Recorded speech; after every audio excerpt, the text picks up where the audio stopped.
Hey guys, Tyler here. Today I'm picking my favorite episode, and it would have to be Season 2, Episode 43. And it's our conversation with Glenn. He talked about his UFO encounters, abduction, and encounter with Bigfoot. Great conversation. We talked about the links between aliens and Bigfoot. It was a good conversation, but it was a bummer because Josh had other plans and prior engagements that he had to do. But we were glad that we got Glenn on there for and tell his stories. It was great. But good thing about this is we're planning on taking a trip down to Glenn's, and he's gonna show us that's the spot where he had his encounters. So hopefully we can get some footage, maybe at least audio for you guys to hear. So, but yeah, before we get into the show, if you guys had an encounter or know somebody that's had an encounter, and you want to be on the show, or we can keep you anonymous, you can just type it to us, or we'll read it on the show.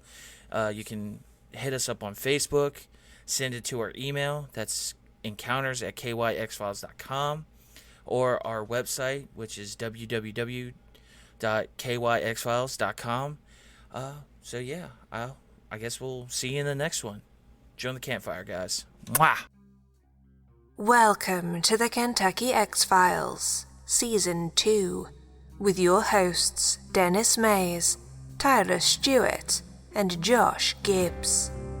Don't forget to subscribe to us on YouTube, Spotify, or wherever you get your podcasts, so you never miss an episode. Now, on to our show.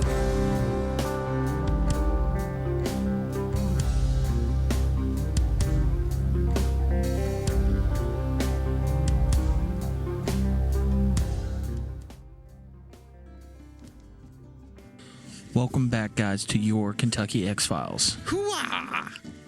It was different. It wasn't. Oh, thank you. It's nothing. We're having way too much fun with this. Yeah, but They should never give us an actual podcast setup. I just feel like we're you know what I mean? We're just totally immature. Yeah, we're very immature. Yeah, So we've got a guy who's been hitting us up on the Facebook page. Yeah. Named Glenn, right? And Glenn has been filming the sky and been picking up some crazy shit. And we're actually set up here tonight out at my farm. Unfortunately, Josh is not with us. He's got family stuff going on, so he's going to be out for probably, I know last episode he was out in this one, and then we'll see what's going on the next ones and see when he's going to be back in. If we have to, we'll call him again. You know, he's not getting away that easy. So anyway, I'd like to give Glenn a call and get him in here just so we kind of talk, and see what he's seeing and what he's been experiencing. And like I said, we're out here too. We're looking at the sky, and it's a beautiful, clear, kind of chilly Kentucky night. I love it. I love these nights. Can you see all these stars right now, Ty? Oh, yeah. Isn't it amazing? Yeah. I can't see that. Since I'm more in the city, I don't see this many stars, but I get a decent amount. Yeah. Out here, it's like we've got a little fire going, just a crackling in the background here, and we've got, our cold brews sitting here, and we're enjoying it, but it's beautiful. Yeah. I love it. I'm so glad we did this. This is really good for the soul, and I'm not even kidding right now. There's nothing to describe it to you. You guys out there, go outside, man. Seriously, go outside at night and look at the damn stars and ask your cosmic questions, because that's what I do. But yeah, before we give our guests a call, I know we kind of, we don't say this often, but if you guys know anybody or yourself has an encounter or anything, or if you just want to jump in and throw your theories out of what absolutely, what any of the topics that we've talked about on the show, you want to talk about, you can send them to our email at encounters@kyxfiles.com. Yep.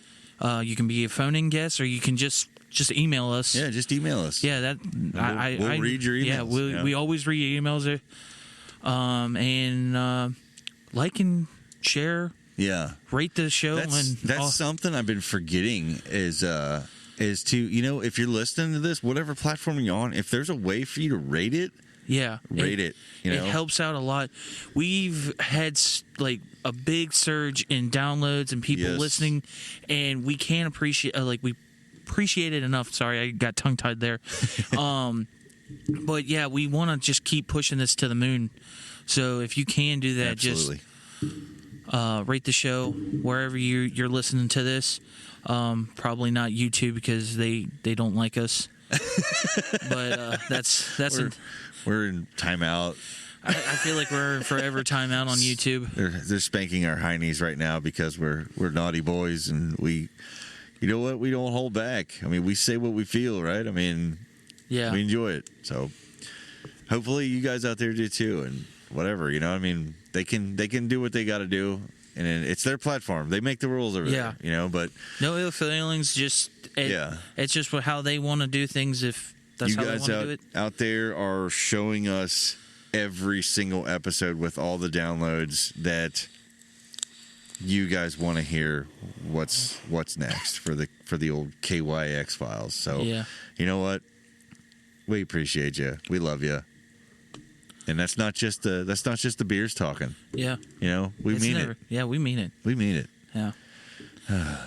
But yeah, I know we'll probably say this at the end, but we said it on the last episode. We're gonna start doing this where if you're a musician or musicians, send us some music. We'll play it on the end of this.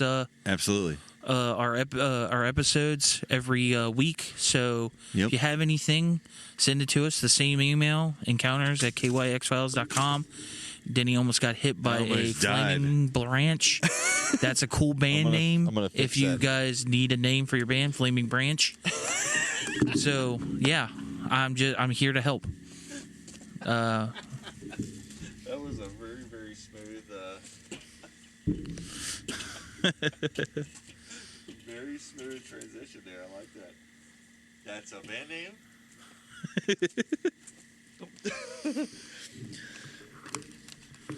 I promised, next time I'll make sure I cut up all the firewood. That's my fault.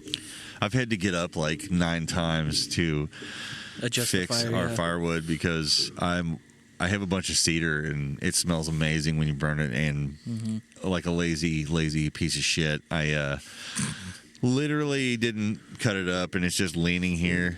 But to be fair, my chainsaw's got a little boo-boo. The little throttle link is popped off, and I have to take it apart to fix it, and I haven't. But it's a steel. It'll Once you get that going, it's going to run like steel. Yeah, run like steel. Like a skull dog. Like a skull dog. All right, so you wanna give Glenn a call and see what he's seeing out there? Heck yes, I know. I know. Freaking the listeners want to. Yeah, they're probably like, dude, get to the call, Jesus. God, shut up. All right, here we go. Let's call him.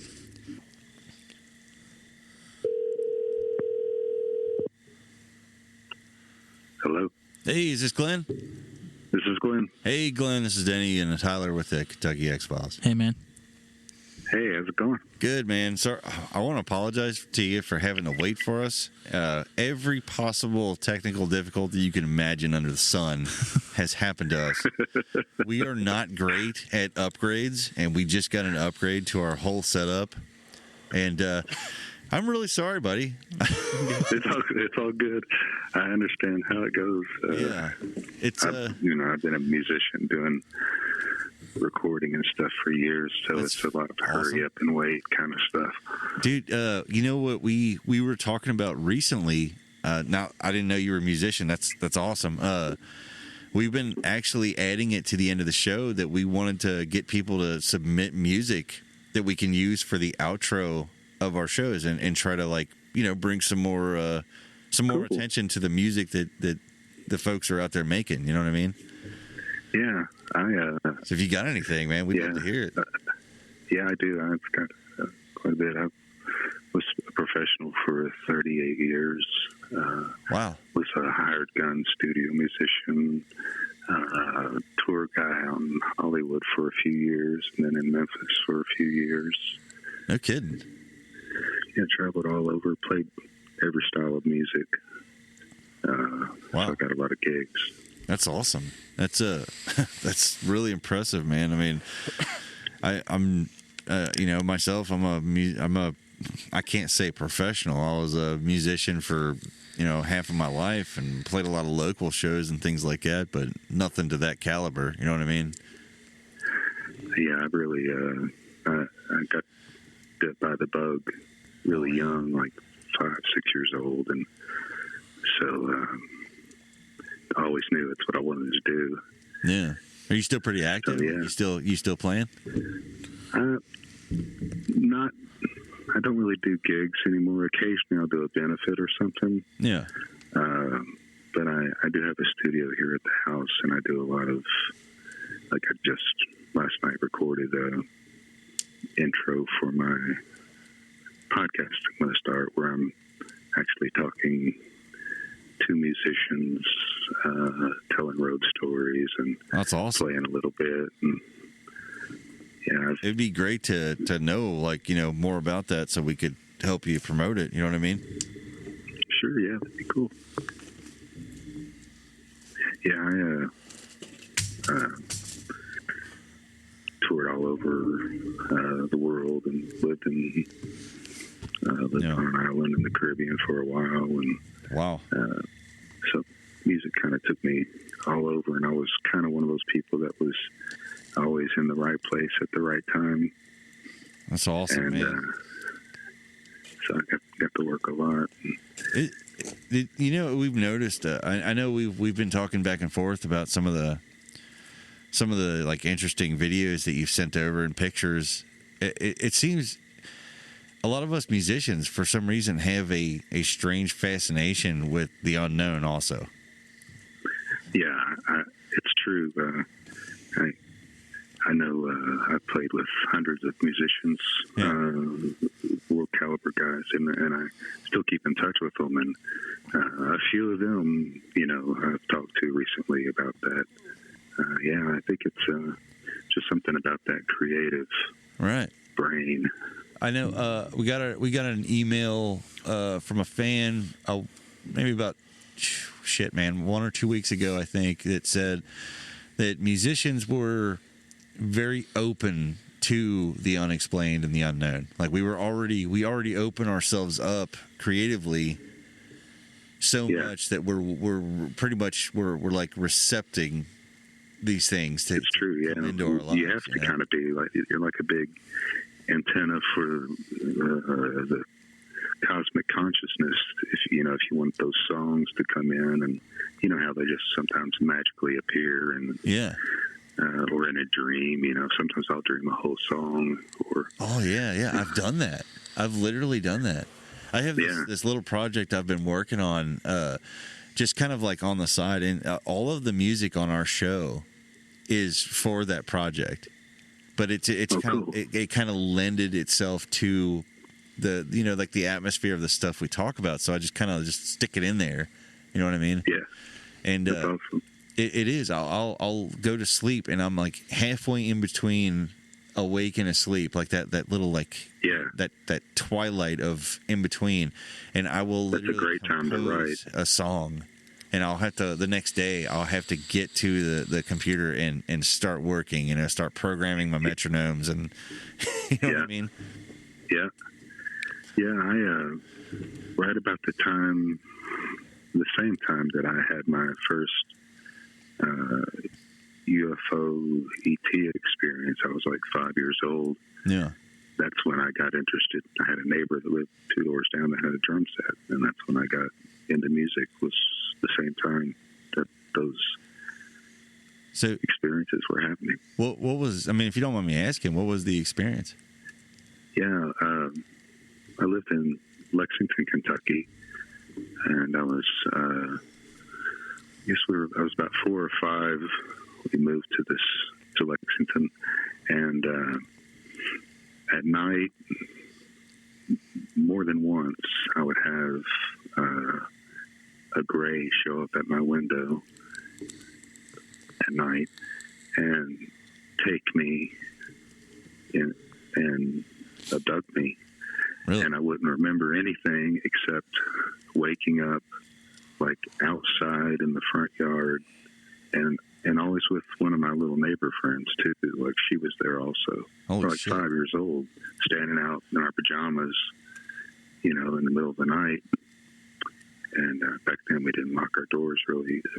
I would just come back in and try to tell my parents, and they just brushed it off as having nightmares or whatever. But Right. yeah, it's pretty scary Oh, for yeah. a kid. But I didn't know what was happening until years later, when I saw that movie. It came out, and I went to the theater to see it, Close Encounters of the Third Kind. Oh, yeah. Yeah. Yeah, and I saw that, and I was like, oh. I started having all these memories and understanding, like, oh, that's what was going on. Because I didn't know anything about God, I had to be a UFOs. crazy, surreal experience right Yeah. there to see that and connect the two. Yeah, it was like having a flashback or something. Yeah. Yeah, and then it wasn't long after that when I was in Cub Scouts, and we were camping out. This Camp Daniel Boone down by the Kentucky River. Yeah. And in the middle of the night, I woke up and got out of my tent and saw some other kids out of their tent looking up. And I looked up, and there was like probably a 30 to 50 foot round saucer with lights flashing around the edges, landing right in the field where we were camping. And when it got to be about 30 feet from the ground, we all started walking towards it. Yeah. And this mist came out of it, like this white mist came out and covered us all. And that was the last thing I remember until the next day. And I was like, hey guys, do you remember? And they're like, yes, we do. No kidding. Like, could you elaborate? Like, what was you feel? Like, do you remember any type of feeling that you were having that night? No, I don't. It wasn't until years later when I really started to be able to, I kind of trained I definitely trained my mind Yeah. through martial arts and yoga, to where I could actually either resist being put under or come out of being put under. I could actually consciously interact and remember what was happening. Wow. But that wasn't until years later. No kidding. Do you feel like any of these encounters, like, do you feel like they had, like, malevolent intent, or was they more, like, do you feel like they were more curious in nature? Well, when I was a kid, Yeah. 5 to 6 years old, it felt malevolent. Yeah. I get that. It just felt really scary, and I was always scared when they showed up at my window. Yeah. And I tried to resist.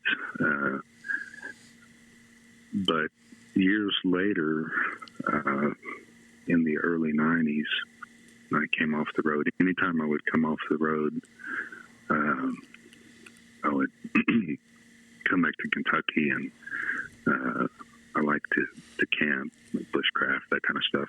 So I'd go out. This is before Survivor, man, but I'd go out and like solo camp for a week and just survive off what I could catch or forage. And I started going to this one cave that's about 5 miles from here.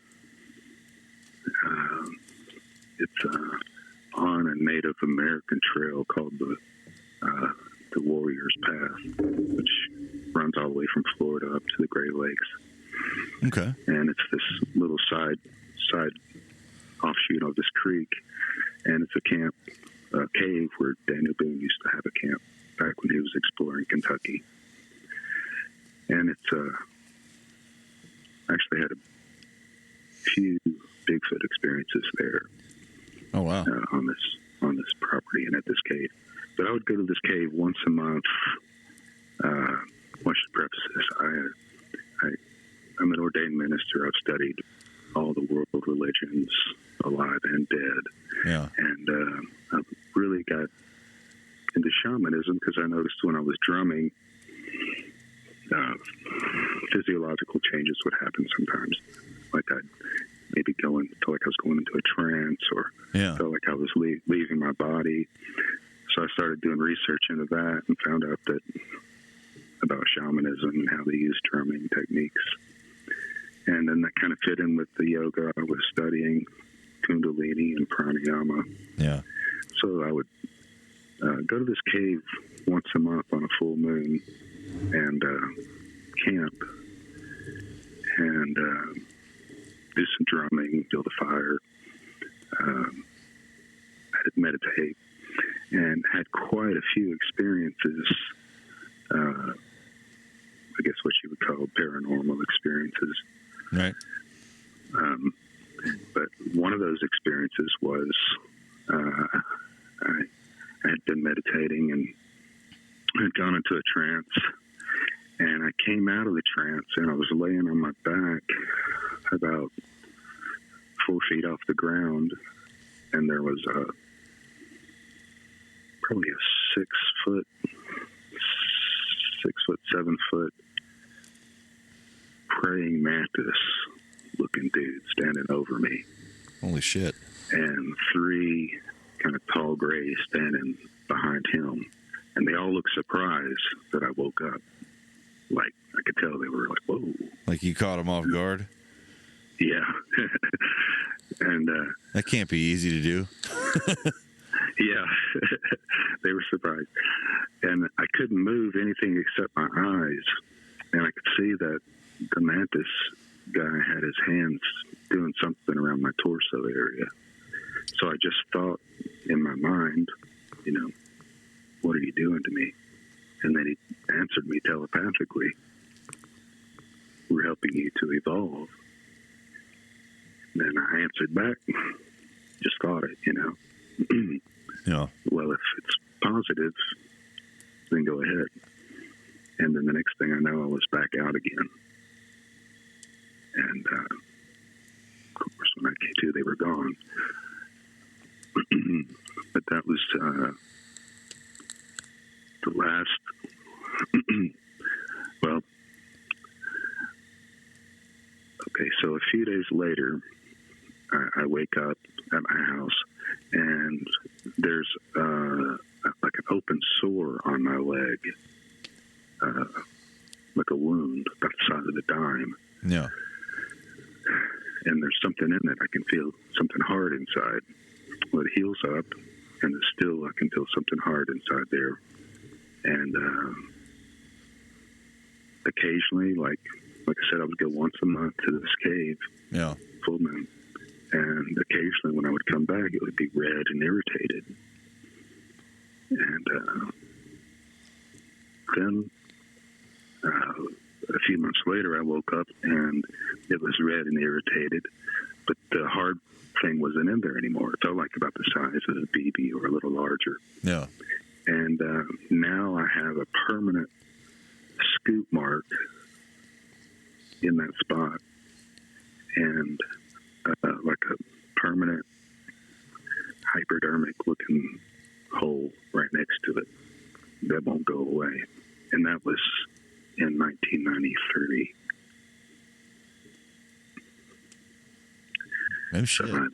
So you say it's like a scoop mark. Like, how big are we talking? I mean, if you don't mind me asking. Yeah, I'll send you a picture. About the size of, let's see, what does it compare to? About the size of a BB. Yeah. Wow. A looks like something's been taken out of my leg. What do you? I mean, if you had to guess, I mean, what would you? I mean, what would your speculate? You had to have speculated on this. Like, what the hell did? Yeah, oh yeah. Go ahead. I didn't. Oh no, I meant if you had to have speculated about this. So, what the hell could they have been doing? You know what I mean? What did they do? Well, or what do you think they did? I should say. Well, they said they were helping me to evolve, which is, kind of like since those experiences, I've become a more, even though I was already spiritual person, I've become more spiritual, more empathetic.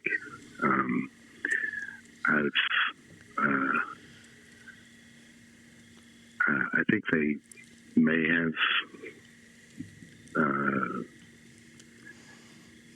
picked me because I was a creative person.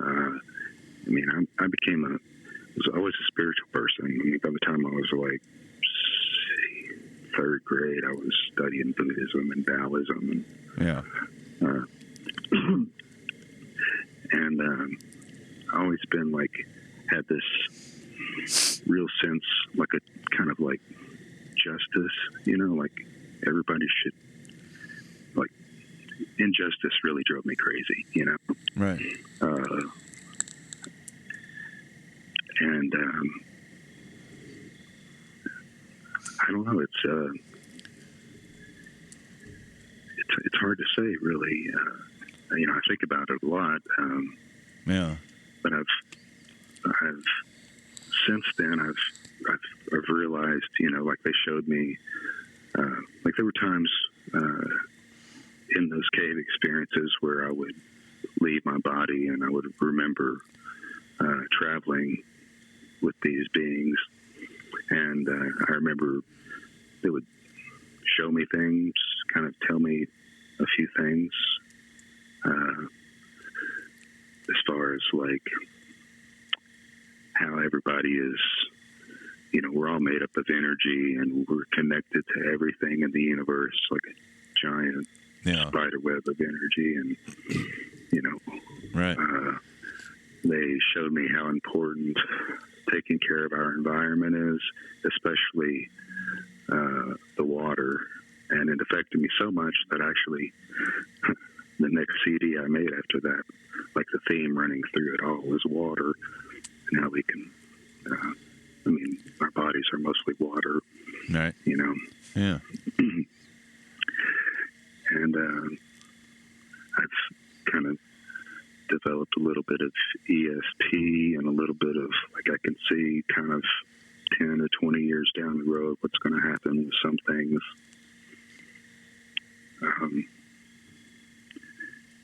And just the whole,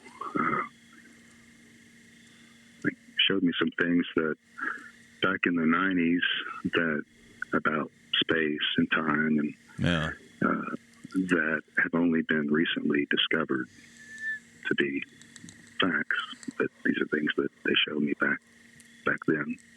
All right. Like the nature of time. That's always been a question. Like, I mean, me personally, I saw an interesting light years ago in the sky that I couldn't explain, but I've never had any kind of experience with these beings.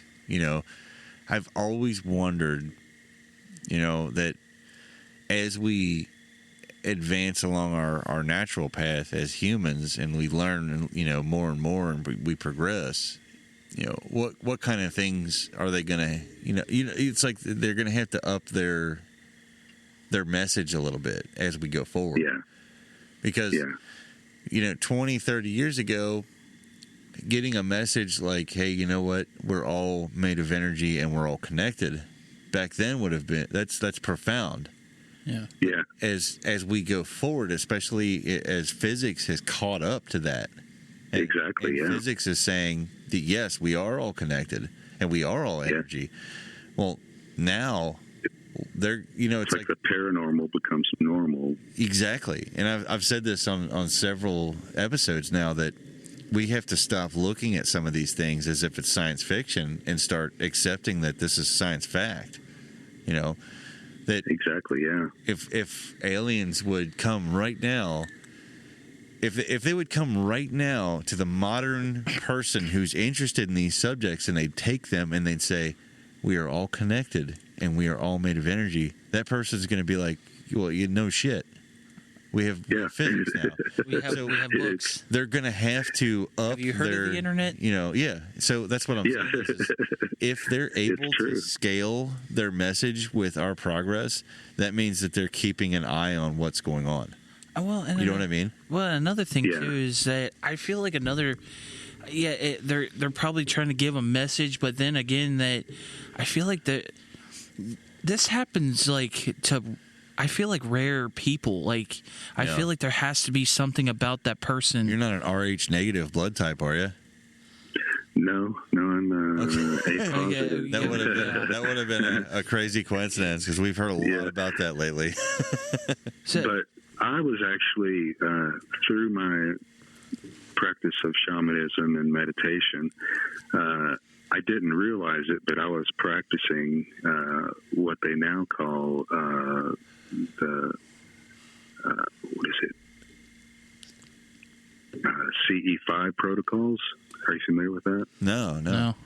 Let's see, what's his name? Dr. Stephen Greer. He's advised the last six presidents.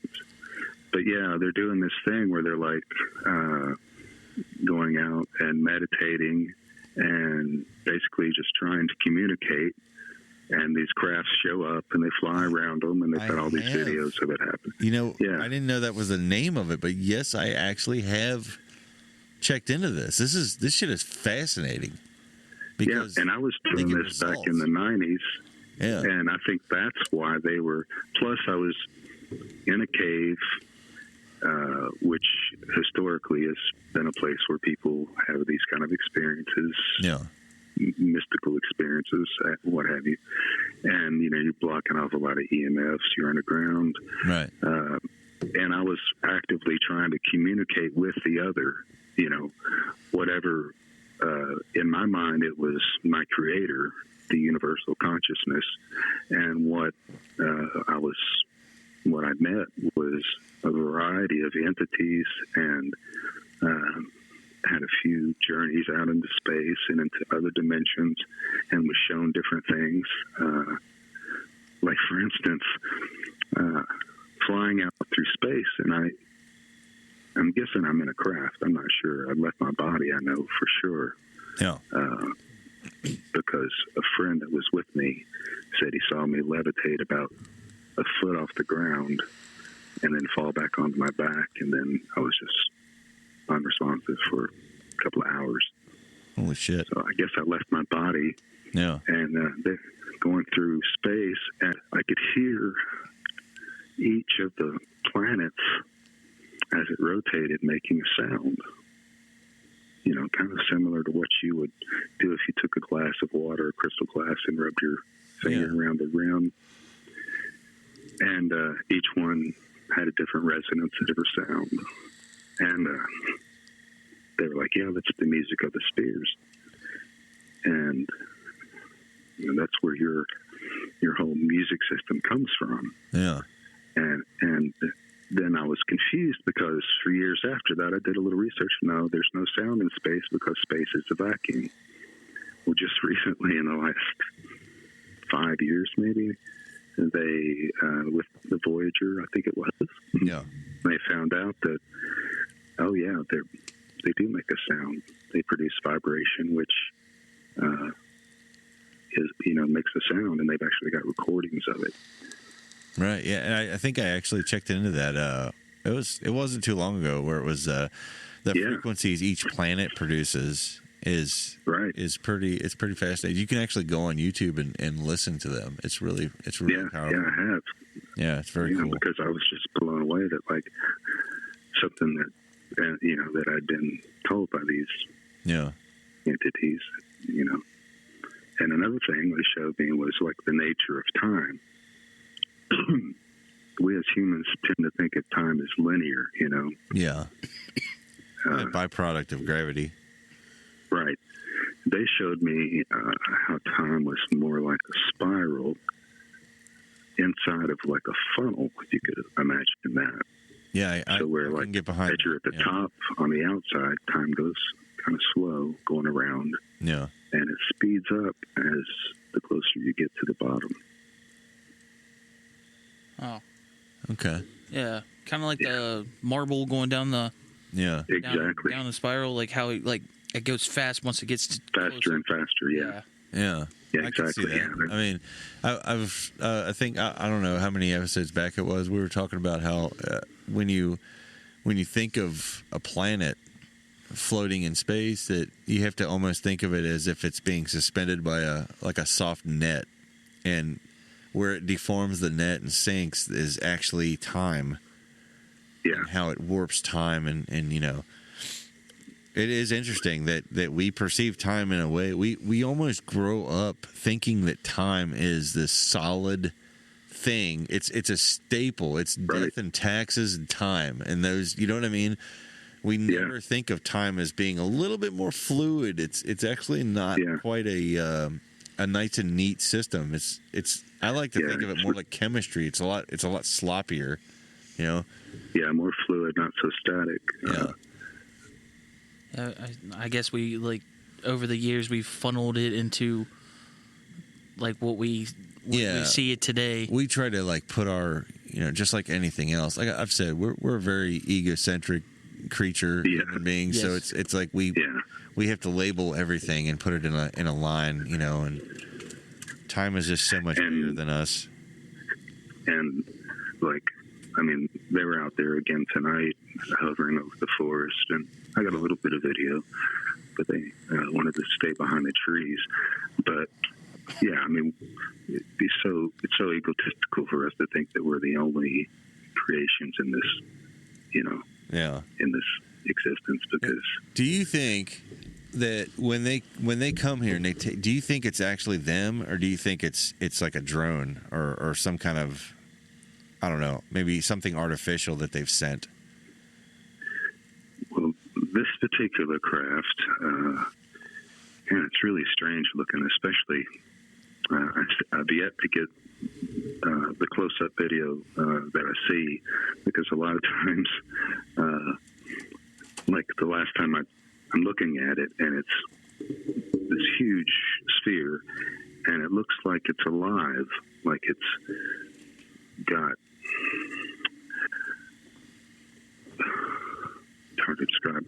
Looks like almost like there's energy, like you know, that like a Tesla kind of Tesla energy, moving all around the outside of it, and it'll be just like fire looking, and then it'll change to blue and green and red, and so it kind of looks organic, but then it's got all that light to it. Right. And then there's been more than one. Sometimes there's three. One is more like a circle with a dark cube in it, like a sphere with a dark cube in it. Okay. Mm-hmm. Which is what Lieutenant Ryan Graves, Air Force pilot, that's what he saw. And he's talked about that many times in the last few months. But one night, I'm about 30 minutes from a military base where it's the last stockpile of chemical weapons in the United States. Right. And between me and there is mostly forest, and then it gets into some like residential, but probably 10 miles, 15 miles of forest when I look at my back. And it just hovers there in the same spot. It'll move around. I mean, it comes in from a distance. It'll stay there, hover for about an hour, and then it'll move back off the way it came. sometimes when I'm watching it, there'll be helicopters flying like close by, and What do you I think? can be here all day during the day and never hear one helicopter. Do you think I'm they're up in like the mountains. they're trying to observe it or what? That's what it looks like to me. So I'm watching one night, you know, 3 or 4 helicopters, and they're staying a safe distance from it, but about the same altitude, sometimes a little lower, sometimes a little higher, and they'll give it a wide berth, and maybe 3 or 4 of them will check it out.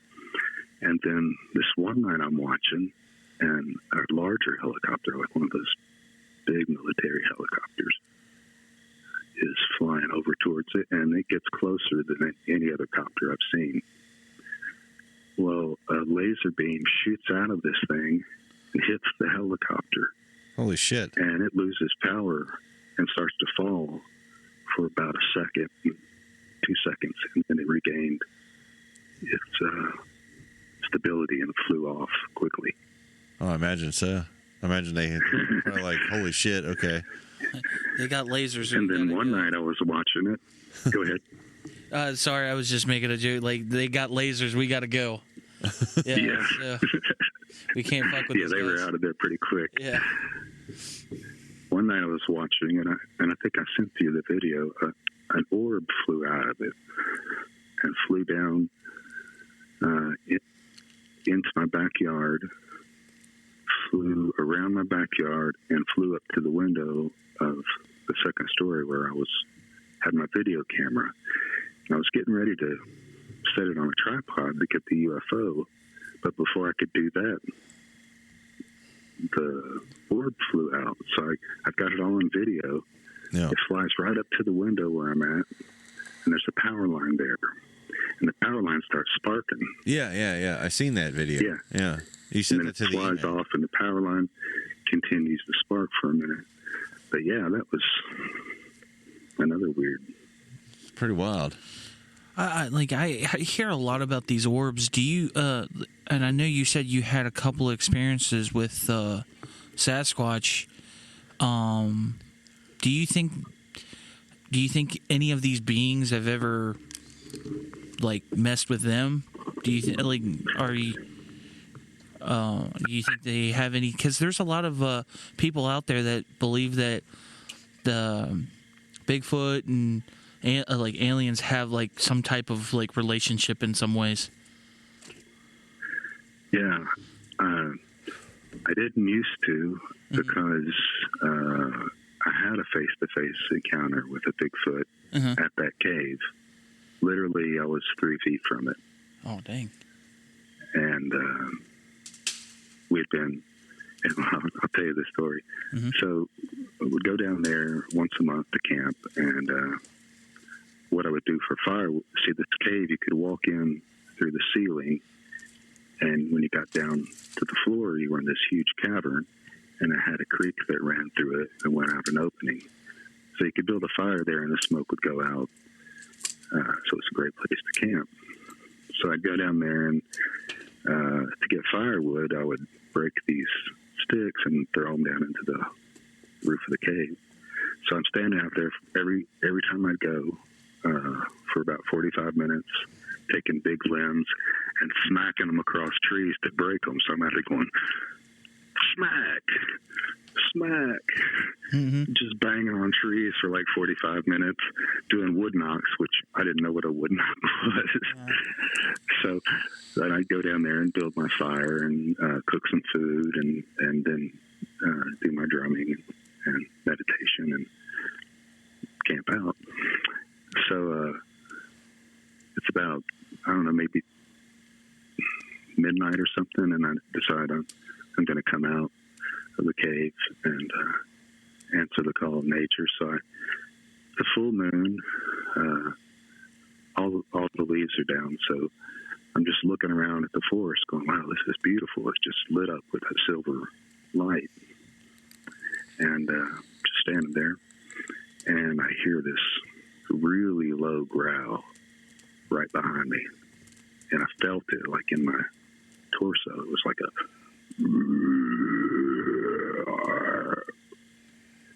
So I turned around, and I'm face to chest with an 8-foot tall Bigfoot.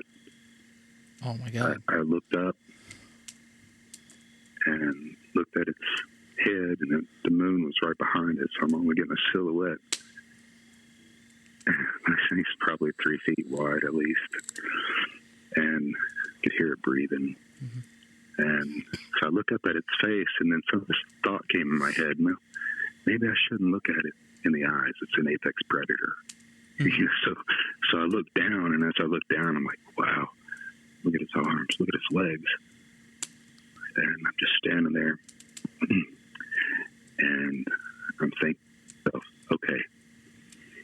Well, I'm thinking this in my head. I'm like, okay, I'm not a threat to you. I'm just here camping. I'm going to walk back down into the cave by the fire, and it's all good.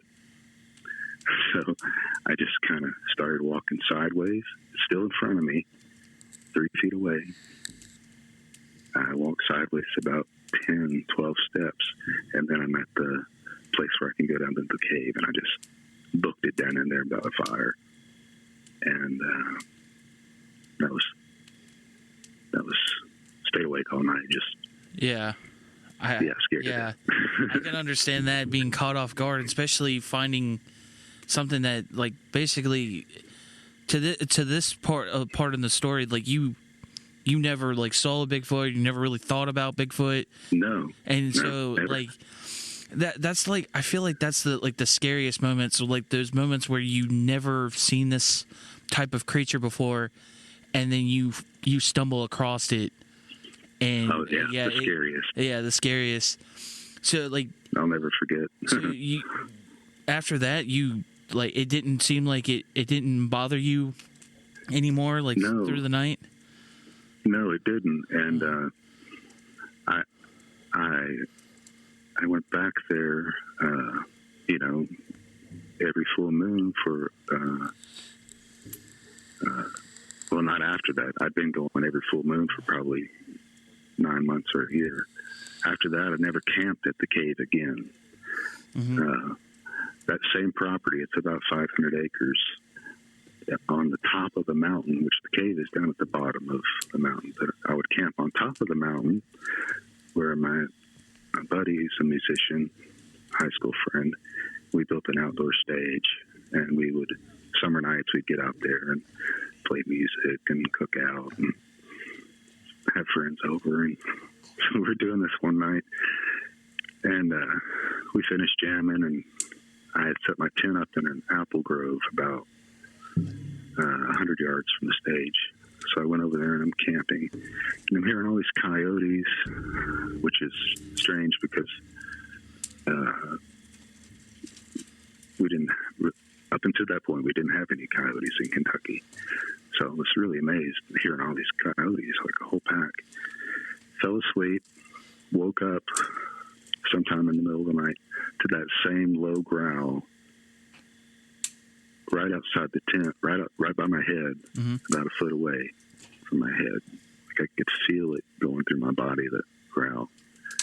Just froze me. And it was probably the same guy.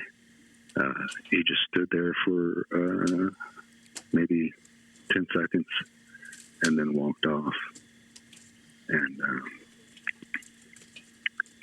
since then, I've been back during the daytime, of course. And I've heard an Ohio howl coming out of the cave. Mm-hmm. I was sitting outside the cave drumming, waiting for a couple of my friends, other musicians, to show up. We were going to sit around and play music and catch up. And so they got lost, of course. So I'm waiting for them, and so I'm playing my drum, thinking, well, they'll hear the drum and they'll follow it and find me. So I'm playing, and I stop and listen for them, and I don't hear them. I play some more. And then a few minutes later, an Ohio howl sound came out of the cave. And then, like 3 minutes later, from the top of the hill above the cave, was that same growl.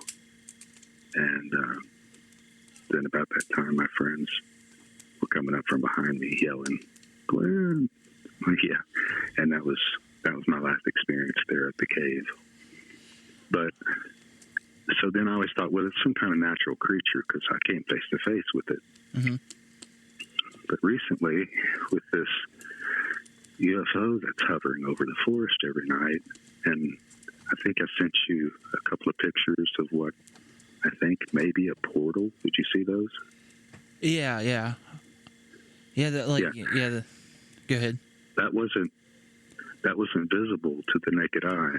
It wasn't until after the picture was taken, and then I was like, "What is that?" So zoomed in. So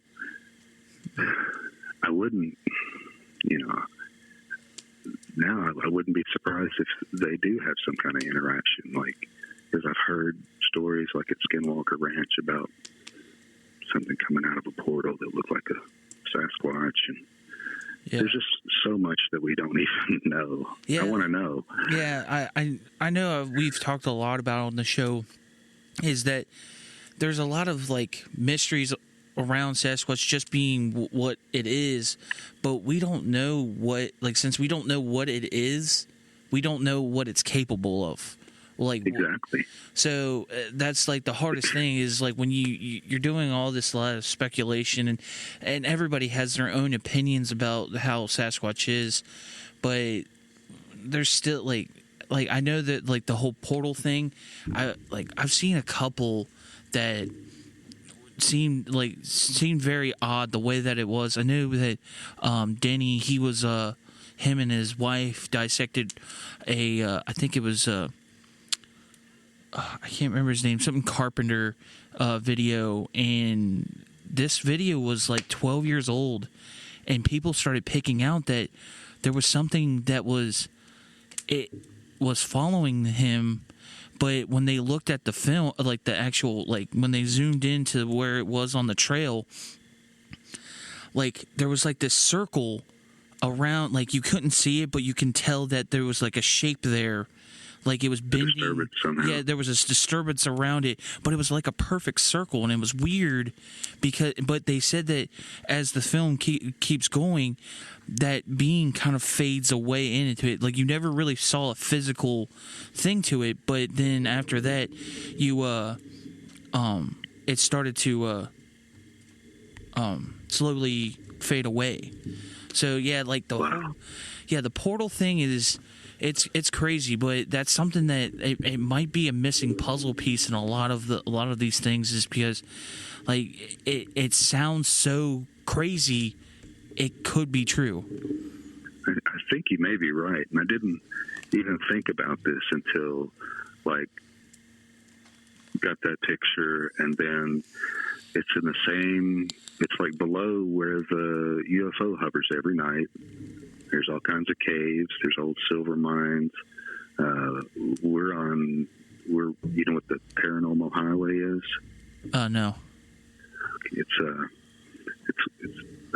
between the 37th and 38th parallel.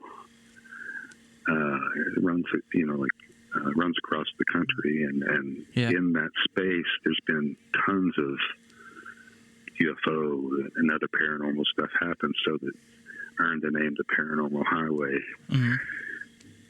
So we're right in the middle of that, and I've been right down there in the forest. I've heard I heard 5 Bigfoot howls in a row one night, and I've heard a couple of whoops, and there's actually a goat farm in the same general vicinity. We're surrounded by national forest, Daniel Boone National Forest, but there's a few little farms scattered about. So these people moved in a few years ago, a couple of years back, and they've got a goat farm. Well, that's the area where I heard the howls coming from. So I asked them the other day if they'd ever lost any goats. They're like, yeah, we've lost 4 adults and 2 kids. We don't know what happened to them. And I was thinking, I probably could tell you what happened to him.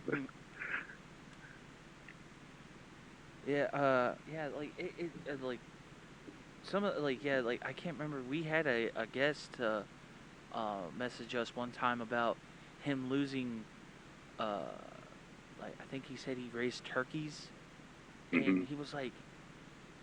is there any like help that you can guys like give us? And like we haven't really like went out and anything like searching for Sasquatch or any of that sort, but we have our speculations and our ideas of what it could like, what it had like what how it works. And I Right. know Denny had this idea. It's like, especially like you don't really see like get a lot of sightings of them in daylight because we we we do believe that they're very nocturnal. Like they don't see that I, well in the daylight. yeah, I do So too, and I believe they hang out and live in a lot of the caves around here.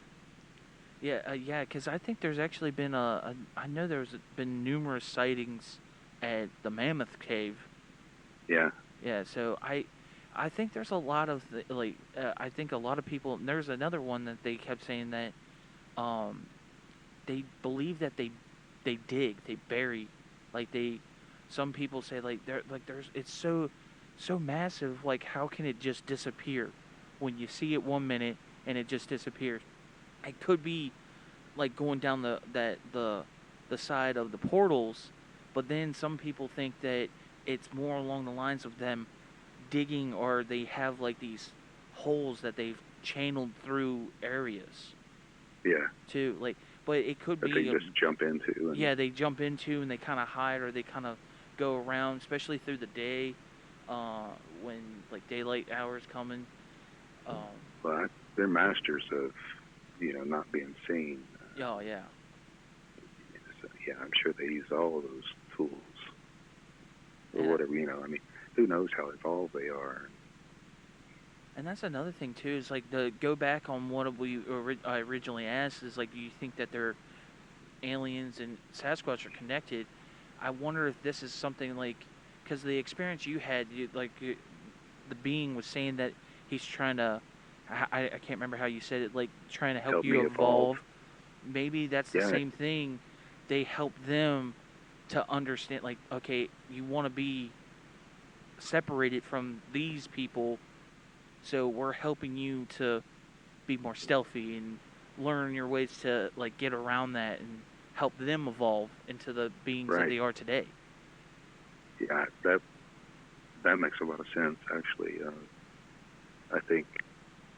I think I kind of feel like that. Whoever they are, had a lot to do with why we're here and Yeah. why we are like we are. I mean, we're the most different, interesting life form on the planet. Mm-hmm. Our closest relative is chimpanzees and apes, and we're so different. Like I think they are helping humans evolve for sure, and concerned about us, and maybe have some stake in it. Besides just like the obvious nuclear Yeah. threats. Yeah. Uh, Yeah. but I've always felt that the other beings from other worlds have a big stake in our like evolution in some states. Um, if it's like I feel like it's more along the lines. I don't think they gave us the the knowledge straight out the gate. I feel like they pushed us in that direction right, to get us to that point. Like if we stumbled across it, maybe there was times where we didn't get to it as fast as they thought, and maybe intervened and things of that nature. But I feel like because there's so many things in this world that I was like, man, how did we learn that yeah. and Well, get that to makes the sense on a micro level. Just mm-hmm. speaking personally, I know they've helped me become a better human. Mm-hmm. So if you look at that up like on a macro level, like a large scale, it seems like they would want that for the whole, human race as well. And if we are all interconnected energy, things we do can affect them also. Mm-hmm. especially if when it comes to like nuclear war, for instance. Like, Yeah. there's many stories of them flying over nuclear installations and shutting down their missiles one by one in Montana and other places back in the 50s when we were testing nukes. So, which kind of gives me hope, like, especially in the situation we're in now, like, maybe if if it does get to that point, that they'll intervene. Yeah, they'll kind of like stay our hands. Like, okay, let's not get too hasty here. Yeah, if they can fly over and shut down nuclear missiles at a base, then they could, Yeah, they for could sure. do that. Yeah. Yeah. It would be nice to know that there's somebody, like something out there that's trying to make sure that we don't do Right. ourselves, because we are, like, I hate to say it, but we are a very destructive species.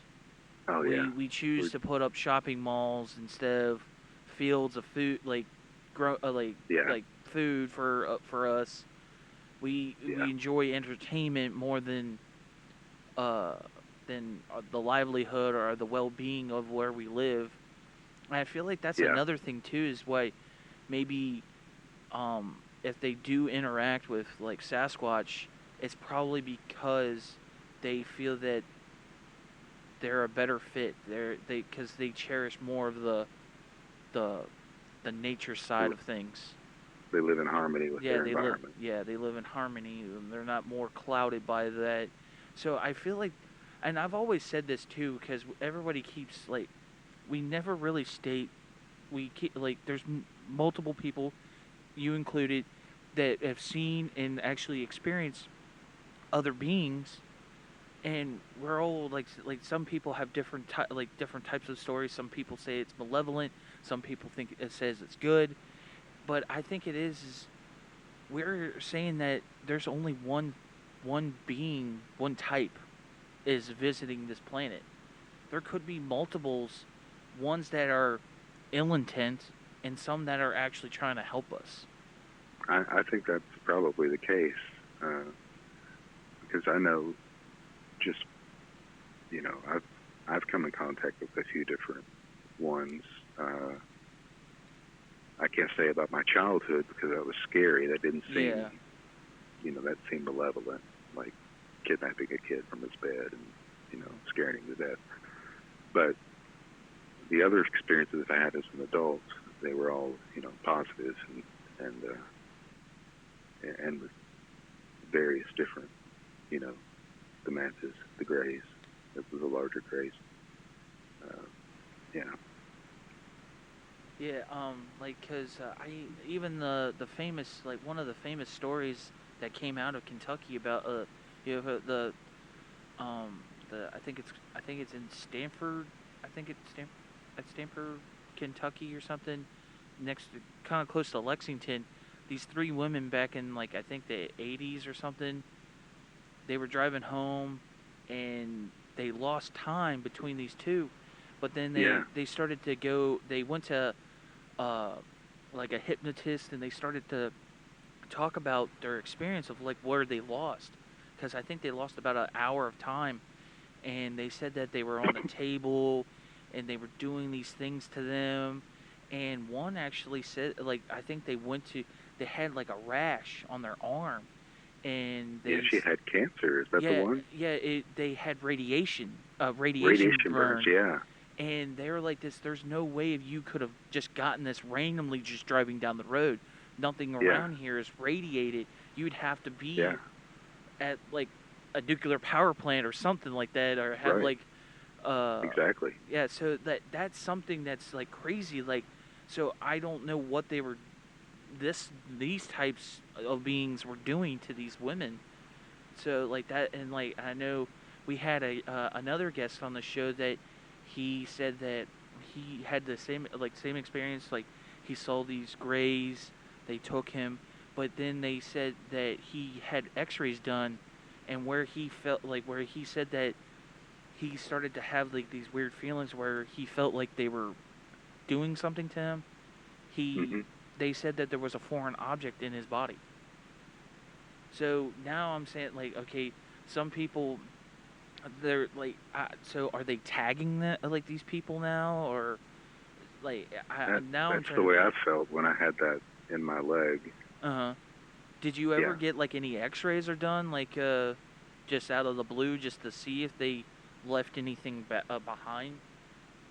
No, I've had MRIs and stuff and X-rays since, and Never. nothing has showed up that I know of, Uh-huh. other than like in my hands. I've had some weird stuff. Yeah. Yeah, but I had a missing time experience. Speaking of missing time, Uh-huh. my bass player and I, we were on the road back in the early '80s, and we were driving the equipment truck. It was our turn, and we were like in Indiana somewhere, cornfield country. Mm-hmm. 2-lane highway, driving middle of the night. The next thing we know, we wake up on the side of the road. The truck's still running. Our seats are switched. We're in different seats, and we don't know what the hell's happened. We missed like 2 hours. Yeah. Yeah, and that's all. That was it. Wow, 2 hours. Wow, you just driving down and like you lost 2 hours? Yeah. Wow. Woke up on the side of the road. Truck's still running, Uh-huh. but we're now switched in different seats, and neither one of us knows how we got there, why we were there. Didn't know anything about missing time. Just were like, well, I don't remember pulling over to take a nap. I was like, yeah, me either, and we're in the wrong seats, you know. And did you kind of corroborate, like, where you were? Like, okay, we couldn't have pulled over because we're this far now. Yeah. So, yeah, we were late getting to the next gig because of that. mm-hmm. And it was in the middle of nowhere. There was nothing there but cornfields. Did you see anything as you were driving that? Like, was it nighttime or morning? It was nighttime. It was night. You didn't see anything as you guys were driving? No. And, of course, I mean, we weren't looking for anything. You know, we were just trying to, you know, finish the show and get to the next gig. I get you. Wow, that's crazy. I like, I'll throw this out there because I know we talked this another thing on the show, that we feel that it's the craft that's making everybody lose time, because we've stated that time is relative to gravity, and we feel like the ship that they're using is like causing like a warping or bending gravity. Shaping gravity to so it can fly, like, to go these long distance. And well, that's what. Go ahead. I was just saying is that we feel that these things are. That's why you're losing time, is because now your body is not used to what this gravity is shifting to. And that's why a lot of people say you can't, like, oh, I woke up and I can't move or something. Your weight is way different now compared to what it was before. Right. So like that, that's what we were speculating on a lot, is that's where a lot of the time loss is coming from, is because of the ship. It's like it doubles as a smoke screen for these beings to be more hidden. Yeah. Well, that's kind of goes along with what Bob Lazar was saying about the propulsion system he was working on. He was saying, like, he put a really heavy bowling ball in the middle of the bed. Uh-huh. You know how the bed will kind of sag in around it? Yeah. He was like, that's what they're doing with gravity.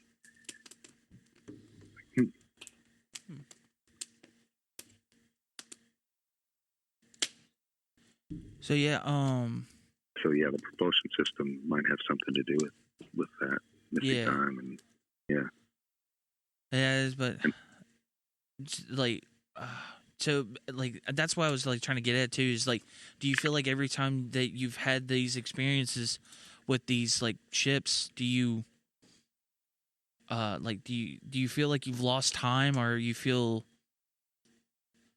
any of that sort, or is that just that time with you and your bass player? Was that the only time that you feel like you lost time? Yeah, that was the only time. That was the only one. Of course, the other times, like I was, Yeah, you were taking unknowingly using those CE5 protocols to try to elicit experience. So I was, had all night to do whatever, and only one of those times do I remember actually being on a ship. Like a lot of times most times it was like either leaving your body or traveling into another dimension. Because I think some of these things are interdimensional, like I think that's how they could travel so quickly and theoretically such far distances. That's why we physics has proven that there's 11 dimensions that we know of. Quantum physics, but we can only perceive what we're in and down. We can perceive 1D and we can perceive 2D, but we're 3D and that's all we can perceive. But anything that's beyond that, we wouldn't be able to we wouldn't even really notice it because we're not of that plane. It's here all around us all the time. Basically, is kind of what the feeling I got. It's just a matter of being able to tap into it, being able to see it and to move through that. It's kind of the idea that I got. So, you had these recently, these sightings and stuff, over your. Is this coming from your where your residence is, where you live? Yeah, I live on the Cumberland Plateau of the Appalachian Mountains.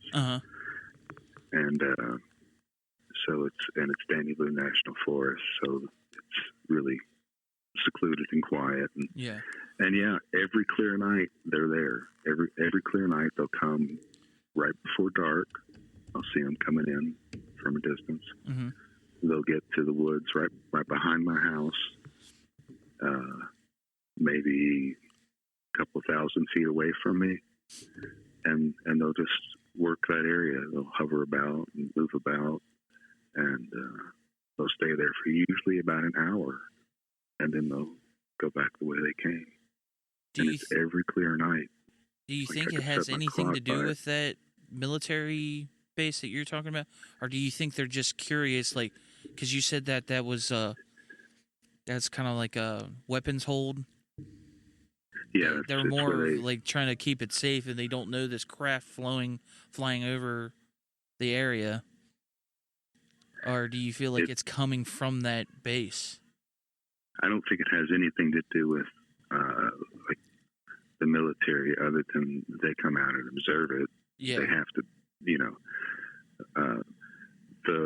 the weapons at that particular plant have all been destroyed. They wanted to burn them like they did everywhere else in the world, but a bunch of us got together and with some scientists and activists and found a way to neutralize them with water, so didn't have to pollute our local environment, because there was a lot of cases of cancer showing up around that base on the people that live on the outskirts of it. So those weapons are gone. I don't know what they're doing. I wish I knew. But they're there every night. And it's got to have something to do with that portal, maybe. Yeah. Or something to do with the caves or the mines. And it could just be like This is like I live basically on a Native American archaeological site that's over 12,000 years old. Myself and the state archaeologist at University of Kentucky excavated it and rewrote the history books for Native occupation in Kentucky. They didn't know that natives lived stationary places past 10,000 years here, but we were able to prove it with carbon dating and lithics. So there was a burial ground there too that was desecrated. People, some grave robbers took the burials. So it's an interesting area just in general. So I'm not exactly sure why they're here, but they're here. I mean, if you guys could show up tomorrow night, and if it's clear, you can sit out there and watch them for an hour. Just it's become so common now. It's like, and she'll be like, I'll look out the window. She'll be like, "Are they out there tonight?" Like, yeah. All right. Good night. Good night. We've had a we had a guest. I'll look out there and I'll be like, should I film it tonight? Nah, I'll get them tomorrow. We had a guest a while back named Amber, and or no, am I thinking of Angie? We had a guest a while back named Angie, and she and her husband were out there, and they're filming these things every night. She's seen multiple. Yeah, and it some of them look like jellyfish, and that's incredible. You know, she described them as the size of a small car, and you know they're sitting there messing with them with laser pointers and stuff, and these things are reacting to it and moving. You know, and I do the same thing. Laser pointer, or I've got this huge spotlight. It's got a strobe on it. I'll mess with them sometimes. And do they actually react to it? Will they like move around? They do, and you know what else happened? This kind of blew my mind. I told you about how like it would look like it was like fire and stuff all around it, like energy. Well, I'm looking at it. I'm out on my deck one night with my telescope when I first got it, and I was like, "This is amazing! No one's going to believe this. I've got to film this." So I go in and I get anti-foam, and I come out to put it on the little adapter. Yeah. And it takes me a few minutes to get it set up. And as soon as I get it set up and press record, these fuckers, excuse me, these guys, they like zip. They flew off to the side and behind some trees. I was like, darn. Right. Okay.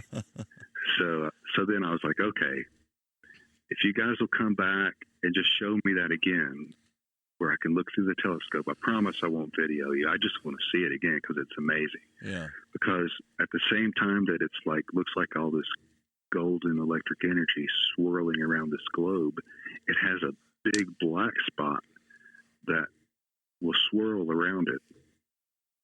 Like, I don't know if it's the thing rotating and it's got a black spot in it, like a portal or something, a hole. But and I was like, this is amazing. If you guys would just show me, I promise I won't video.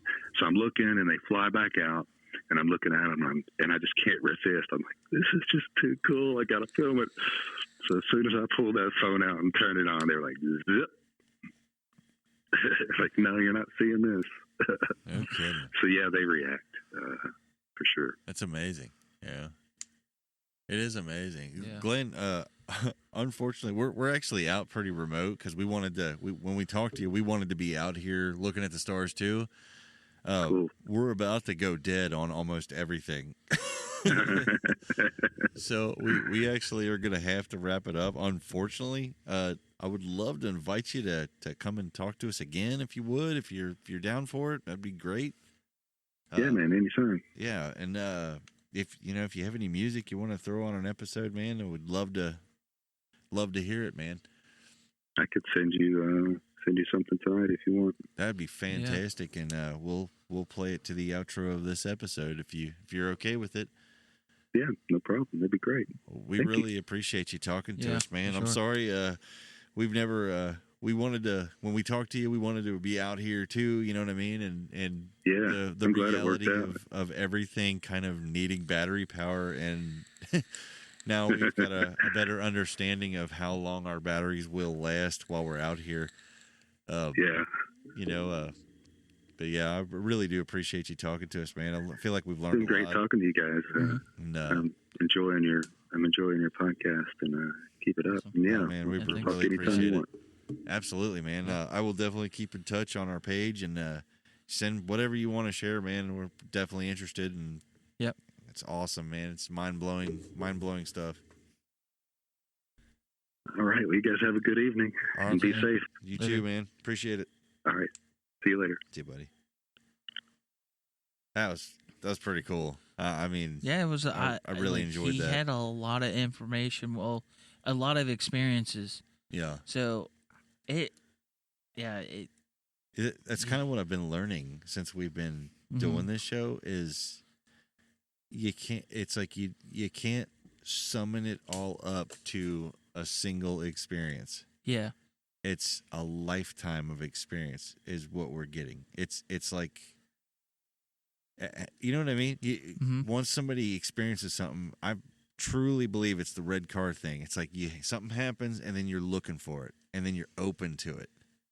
So it's like you don't just get an experience from a person out there. You get a piece of their life, and that's a privilege, in my opinion. Oh yeah. That's a privilege. For sure. You know? So this is pretty cool, man. I mean, Yeah. I really do wish Josh was here to experience this with us, but he's got stuff to do, and we're gonna have to have some more around the fire episodes, because I'm enjoying it. But I don't know. Yeah. I mean, should we just let them have their day? I guess so. Yeah. You guys out there, we appreciate you being out there and listening and enjoying it. And Tyler told you if you got experiences, send them to us. encounters@kyxfiles.com or the Facebook page. It's facebook.com/Kentucky X Files. I think I don't know what I think it is. it's KYX. Yeah, something like that. You can find us. You can find us on there. Yeah, you can find us. You know? And just like we just asked Glenn there, got music, send it to us. Absolutely. Same email. Send us $5,000. No, don't send that. You don't need to. Nope. No. No. You're right. Yeah. That's too much. That's too much. That's $2,000. Nope, not even that. That Nope. should cover everything. Nope. Nope. You don't have to do that. It's worth a try. No. It's What was not it? worth What was that. the whole thing? Is like you keep asking for $60,000. Yeah. Eventually, someone's gonna be like, you know what? Here you go. Okay. I got this email the other day that said that I'm related to this prince in Africa, right? And I didn't even know I had family in Africa, dude. This is mind-blowing stuff, okay? He said that as long as I send my bank info to him, he'll send me the fortune that I'm going to inherit. So we should be good. Like, we should be covered after that, because that can't be... I mean, that's got to be a huge chunk of change, right? I'm royalty, Tyler. I don't know if you knew this. Yeah. So yeah, you guys out there, we're just gonna be living it up here soon. Once the yacht gets here. Look at the stars, man. It's amazing. I'm sorry, I'm just enjoying this, guys. Hopefully, wherever you're at right now, you're seeing these stars too. Not at work, but Yeah. I guess at the end of this episode, you're listening to a song from our guest, Glenn. Yeah. So, you guys, I guess, take care, man. Yeah. Take care of each other. All each other has out there.